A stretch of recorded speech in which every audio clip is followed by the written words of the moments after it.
इस न्यूज के प्रायोजक है आदिनाथ ग्रुप। धर्म की राह आसान नहीं है। अधर्मी और विधर्मी मिलकर धर्म की राह रोकने का काम कर रहे हैं। ऐसे में सनातन धर्म के लिए एकजुट होकर उसकी धर्म पताका लहराना है तो पथ, वर्ग और समाज में बंटना बंद करो। यह बात दिगंबर कुशाल भारती महाराज ने कही। वे शहर के बड़बड़ेश्वर महादेव मंदिर में चातुर्मास कर रहे हैं। इसको लेकर सोमवार को होने वाली नानी बाईरो मायरो कथा की जानकारी कुशाल भारती महाराज ने मीडिया से मुखातिब होते हुए दी। उन्होंने बताया कि चातुर्मास से कल से नानी बाई का माहिरे का आयोजन होगा, जिसका समय शाम 4 बजे से 7 बजे तक रहेगा और रोजाना नित्य पाठती और शिव अर्चना अभिषेक का आयोजन हो रहा है, जिसका समय 9 बजे से 1 बजे तक रहेगा। यह क्रम 2 माह तक चलता रहेगा और दिन में 2 बजे से 7 बजे तक गणपति हवन हो रहा है। इसी के साथ रोजाना भक्तों के लिए भोजन की व्यवस्था रखी हुई है। नानी बाई का माहिरा बाल कथा वाचक बाल विदुषी हिमांशी लोहार उम्र 11 वर्ष मध्य प्रदेश निवासी है, जो नानी बाई का माहिरा कथा का वाचन करेगी। यह कार्यक्रम स्वर्गीय कृष्णा देवी कुमावत स्मृति में हर्ष कुमावत द्वारा आयोजित करवाई जा रही है। हिंदुस्तान के जितने भी साधु संत हैं, जितने भी अखाड़े हैं, 100 अखाड़े और जितने महामंडलेश्वर शंकराचार्य आचार्य पीठाधीश्वर, उन सबका यहाँ आवागमन, संतों का मिलन और एक मिनी कुंभ जैसा यह बड़ा बड़ा माहौल होने वाला है और उसकी तैयारियां विराट रूप में चल रही है। और अगले महीने से 5 कथाएं जो चतुर्मास के निमित्त रखी गई है और विश्व का पहला सबसे बड़ा 54 कुंडी यज्ञ, तो सबसे बड़ी एक हमारे उदयपुर नगरी को हमने चुना क्योंकि हिंदुस्तान का नाभि कमल है और अरावली पर्वतमाला का भी ये नाभि माना गया और तप और त्याग की भूमि है। यहाँ इतना बड़ा विशाल 54 कुंडी महाबोगला यज्ञ और 5 कथाएं और लास्ट में संतों का समागम और प्रति महीने विश्व के हिंदुस्तान के बड़े बड़े संगीतकारों का यहाँ सत्संग का भव्य आयोजन। ये सभी उदयपुर वासियों की मेहनत, मुझे विश्वास है ये सफल जरूर होगी क्योंकि धर्म है, धीरे धीरे जगता है।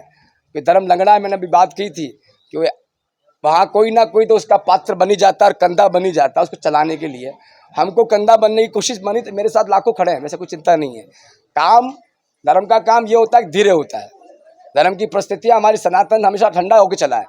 तो मेरा सबसे एक ही कहना है, जितना अपन इसको भव्य बना सकें और जितना हम सनातनी एक हो सकें, जाति पाति भ्रांति बातों को भूलकर कि मुझे नहीं बुलाया, मुझे नहीं कहा, कि मेरे यहाँ पर बापू ने खबर नहीं पहुँचाई, कि मेरे समाज को नहीं बुलाया। मेरा इस न्यूज़ चैनल के द्वारा बड़बड़ेश्वर महादेव की साक्षी में मैं आपसे ये सबसे एक निवेदन करता हूँ कि जितना आप समय दे सकें इस विशाल चतुर्मासे में आप दें। 5 कथाओं के अंदर और आम जनता के लिए प्रतिदिन ये भंडारों की व्यवस्था की गई और जितना सहयोग दे सके तन मन और धन सहयोग दें। जय श्री महाकाल, जय क्लिंगनाथ, जय मेवाड़। जनता के लिए क्या संदेश आपका कि जनता यहाँ कब किस समय सुबह से लेके शाम तक क्या आयोजन होगा? कथाओं के समय क्या रहते हैं आपके, जो हवन पूजन जो है उनके समय क्या रहते हैं सुबह से? अभी प्रतिदिन पार्थिव शिवलिंग अभिषेक चल रहा है, वो 2 महीने चलेगा और श्री गणेश माँ बगुला का यज्ञ चल रहा है, जिससे शरीर की जितने भी द्वेषताएं और नेगेटिव एनर्जी है उसको खत्म किया जा सकता है। और पार्थिव शिवलिंग स्वयं शिव को प्रकट करना और उसको जल में प्रभावित करना, मतलब भगवान महादेव आपकी हर मनोकामना को पूर्ण करे। और 2 महीने ये चलेगा। उसके पश्चात कथाएं हैं, 5 कथा, विष्णु पुराण, देवी भागवत, शिव पुराण, भागवत और राम कथा। और 54 कुंडी यज्ञ नवरात्रि में रखा गया, जिसका समय प्रातः 7 बजे से 1:30 बजे रहेगा। और यहाँ जो प्रतिदिन यज्ञ चल रहा है उसका समय अभी 1 से 3 बजे का है और बाद में पार्थिव शिवलिंग खत्म होने के बाद उसका भी समय 7 से 1 का हो जाएगा। ये हमारी यज्ञ की प्रतिक्रिया है। और कथा का समय 2 से 5 का रखा है। प्रतिदिन जो कथा का समय वो एक ही रहेगा 5 कथाओं का।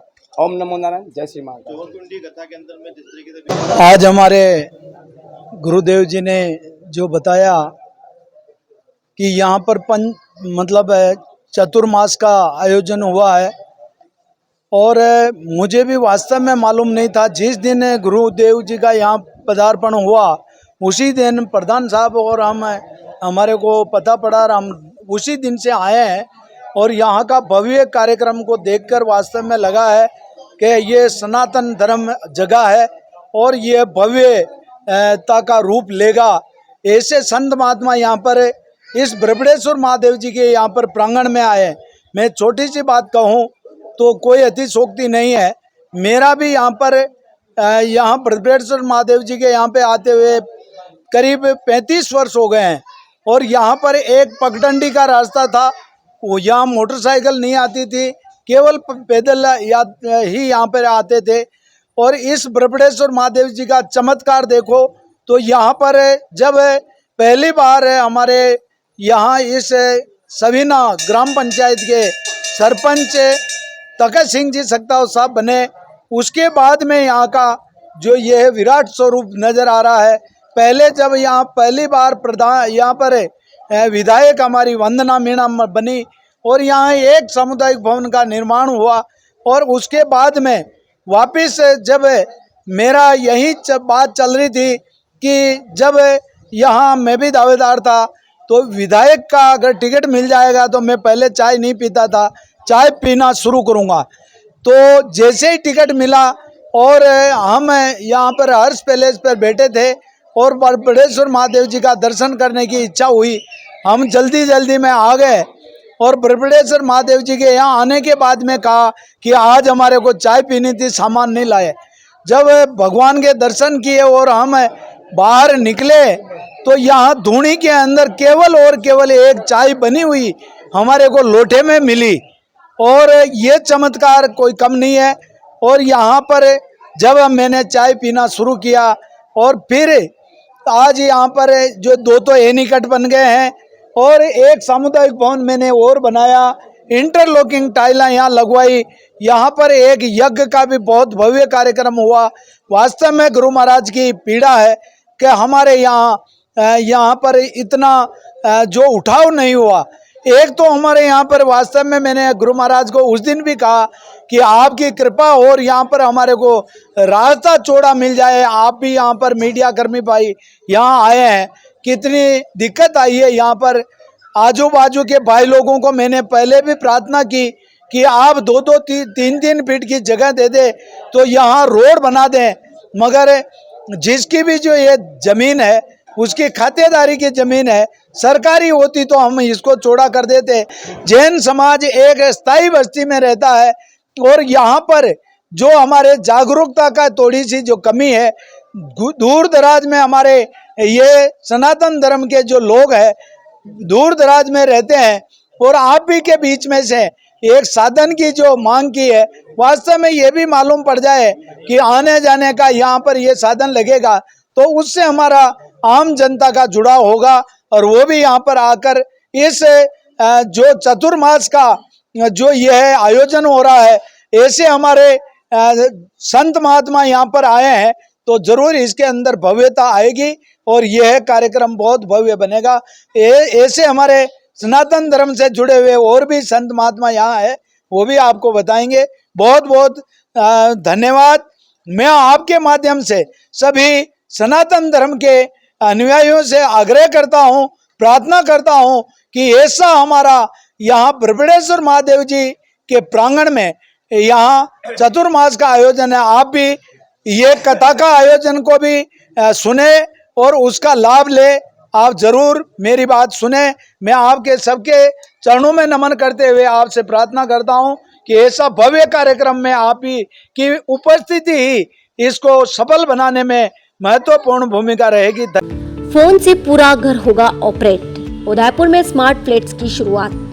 सभी लोगों का ख्वाब होता है अपने सपनों का घर। घर ऐसा शब्द है जिसका सपना हर कोई साकार करना चाहता है। इंटरनेट और गैजेट्स के ज़माने में टेक्नोलॉजी इतना आगे बढ़ चुकी है कि अब ये सभी घरों में इस्तेमाल होने लग गई है। ऐसा ही एक सपनों का घर आपके लिए लाए हैं सरियल में राखी। इन फ्लैट्स में जिस तरह की सुविधाएं आपको ऑफर की जा रही है, वैसी अभी तक राजस्थान में कहीं नहीं मिलेगी। जयपुर और बड़े शहरों की तरह छोटी और रिहायशी इमारतों का प्रचलन अब उदयपुर में भी धीरे धीरे पैर पसार रहा है। और इसमें नयापन लाने के लिए प्रेरणा का स्रोत बन रहा है। उदयपुर शहर में पहली बार मल्टी स्टोरी बिल्डिंग में हर फ्लैट को अत्याधुनिक स्मार्ट होम अलग सोलर कनेक्शन देकर पूर्णतः आत्मनिर्भर किया जा रहा है, जहां पर आपको एक बेहतर कंफर्ट और सपनों का घर मिलेगा, जिसमें आपको सब कुछ ऑटोमेटिक मिलेगा। आप अपने फोन से अपने पूरे घर के गैजेट्स को ऑपरेट कर सकते हैं, या यूं कहे कि पूरा घर ही आपको ऑटोमेटिक मिलेगा। हर फ्लैट को अलग से 3 kV का सोलर कनेक्शन और सोसाइटी के कॉमन उपयोग के लिए 3 kV का सोलर बैकअप देते हुए 39 kV का सोलर प्लांट लगाया जा रहा है। उदयपुर के रूपनगर में निर्माणाधीन 6 मंजिला रिहायशी इमारत सरियल मेराकी में 12 प्रीमियम 4 BHK फ्लैट्स हैं, जिसमें सरियल होम्स LLP की ओर से हर फ्लैट्स को ऑटोमेशन कर स्मार्ट होम बनाना, हर पार्किंग में पर्सनल EV चार्जिंग पॉइंट लगाना सरीखे नए उपयोगी सुविधाएं दी जाएगी।